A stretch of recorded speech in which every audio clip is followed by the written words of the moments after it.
Radar not showing anything significant over the state. We are going to stay storm free today. A live look outside from our Covington Cellars camera there in High. A little blurry before sunrise, but you can tell with the contrast we've got some clouds, but overall a mainly clear sky up top. Temperature in Austin 60 degrees, and we pretty much have everybody in those 50s and 60s this morning. Something to note, the fog in our eastern counties continues to make a run at parts of the western eastern counties and the Austin metro. It's slower to progress compared to yesterday, but I still think getting into the 7-8 a.m. hour that there's going to be a little bit more of that fog encroaching on the I-35 corridor. So something to keep in mind. We don't have any dense fog advisories in place this morning. Temperatures later today in the upper 70s. So mild to start and very warm to finish. In fact, unseasonably warm with everybody in the 70s and 80s. Those 80s out in the hill country, courtesy of some drier air there, but everybody's going to be warm. Everybody's going to be dry. As far as how our skies play out today, this computer continues to put out a couple spots of drizzle in our northeastern counties. I don't believe that. I don't think that's going to happen. I think we're on our way to clearing skies with mostly partly sunny conditions by end of afternoon, early evening. Overnight, likely to see the clouds come in, and this will also be accompanied by a cold front that comes in. A little bit more of a northwest progression here than due north, but I anticipate this cold front to have a few spotty sprinkles right along it, 10% chance or less. So it's light, it's not widespread, it's nothing that I'm really excited about, but there will be some cooler temperatures and gusty winds behind it. By the time we hit Thursday evening, we're already starting to see those clouds disappear, and they won't come back on Friday. Friday, we get back those mostly sunny conditions. So despite the fact that, yes, there is a little bit of a rain chance there, I think the wind and the cooler temperatures will be the bigger deal here. Getting into the overnight hours, you can see those wind gusts now coming out of the north-northeast at about 20 to 30 miles per hour. So you'll know when that cold front hits you. Temperatures won't crater behind it. We're only going to the upper 60s, and then the 70s come back as we get into Friday. So really no harm, no foul with this one. Rain chances on the way early next week, but in case you missed it, this disturbance Sunday that I was thinking would bring us some rain is now tracking too far to the north. So I don't think we're going to be looking at any sort of wet weather potential on Sunday any longer. I think as that storm goes north, rain chances follow it. So no longer our issue.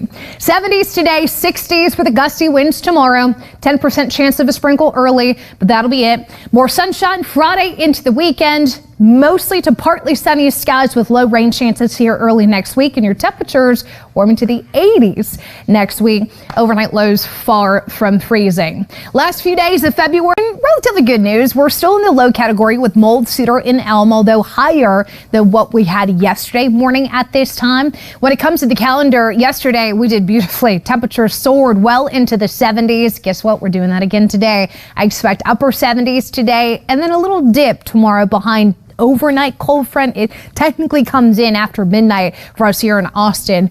We're still going in the 60s, though. We get right back to the 70s by Friday, so no big impacts from it, just some minor things. Rainfall, unfortunately, we're going to wind up below normal for the month of February. I've dropped the rain chance out of the forecast even for Sunday. I think that storm's too far north, so your NASCAR forecast looks great. Mostly to partly sunny, highs in the mid to upper 70s moving forward. That's going to be Friday, Saturday, and Sunday. I'm going to stretch out that 7-day forecast here shortly, but wanted to give a shout out to Brushy Creek Elementary up there with Round Rock ISD.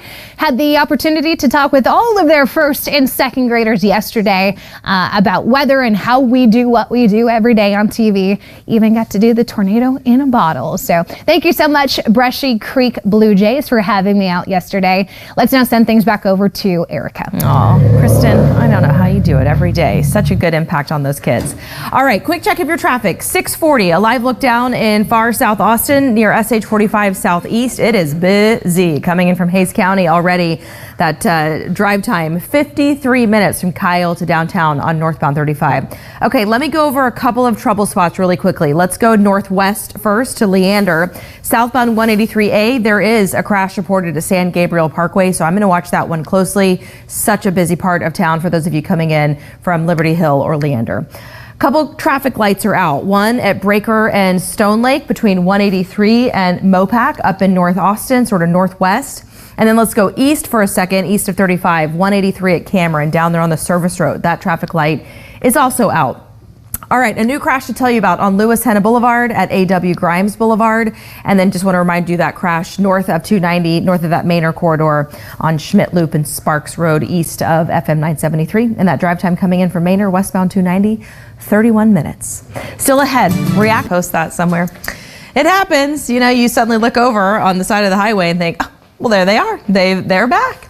All right, on the service road of I-35, closer to 38th Street, there has been a report of a crash. I'm just monitoring the area. That's the service road down there. I'm still seeing some flow of the traffic, but I'll keep my eye on it and let you know if that changes, because I know that's a very busy part of I-35 through that downtown core. I will say the main lanes of 35 in regard to delays up there in North Austin, they look very standard, not seeing anything of big surprises around there. Westbound 290, still watch for some delays because of an earlier crash near George Bush Street in Manor. And then watch out for two issues with traffic lights. The one at the intersection of Stone Lake and Breaker is being treated as a four-way stop. The city does know about it, just FYI, but wanted to make sure that you also know about it. And then down on the service road of 183 at Cameron Road, there is the traffic light also flashing red. Also, the city knows about that as well. So treat those as a four-way stop and just give yourself a little bit of extra time. Not seeing major delays there at Cameron and 183 though. As the Austin Metro continues to boom, all of that growth risks transforming the nature of Central Texas. But our Sam Stark walks us through the city's recent purchase of a very large piece of land that will be preserved for future generations thanks to voters. Dense fog advisory running until 8 a.m. A couple leftover flood warnings as well. Temperatures 50s and 60s from most of the state. The exception 40s up in Amarillo. So cool, but not necessarily looking at frigid temperatures by any stretch. I think in general, it's going to be a very nice day temperature wise, with the warm up already showing again 10 to 20 degrees warmer from most of the state compared to yesterday. Looking at those afternoon highs, we've got 70s and 80s down the I-35 corridor. That does include South Texas too. 50s and 60s in Panhandle and West Texas. And when it comes to clouds and radar today, the fog's disappearing. Mix of sun and clouds heading into the afternoon hours. I don't expect rain today.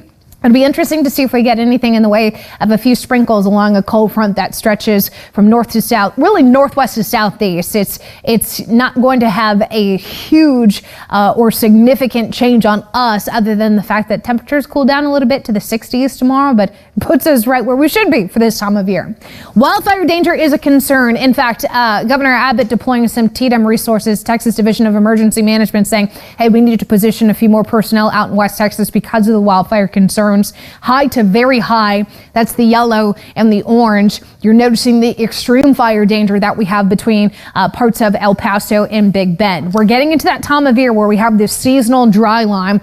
Typically sits to our west with the dry desert air behind it, and the relatively moister air or coming in off the Gulf out in front of it. And it just kind of wavers back and forth over Texas here. When we get into the springtime, the thick of it, that dry line can act to fire off some strong thunderstorms. Not seeing that today, but we're starting to get that boundary setting up between the dry and the moist air. When it comes to the drought, we still have some problems here locally and out towards El Paso in the Big Bend area. When it comes to the exceptional drought, that 4 out of 4. We'll get a new update on our drought conditions tomorrow. That's a look at your statewide forecast. We'll have your news headlines as well as your traffic check and local 7-day coming up.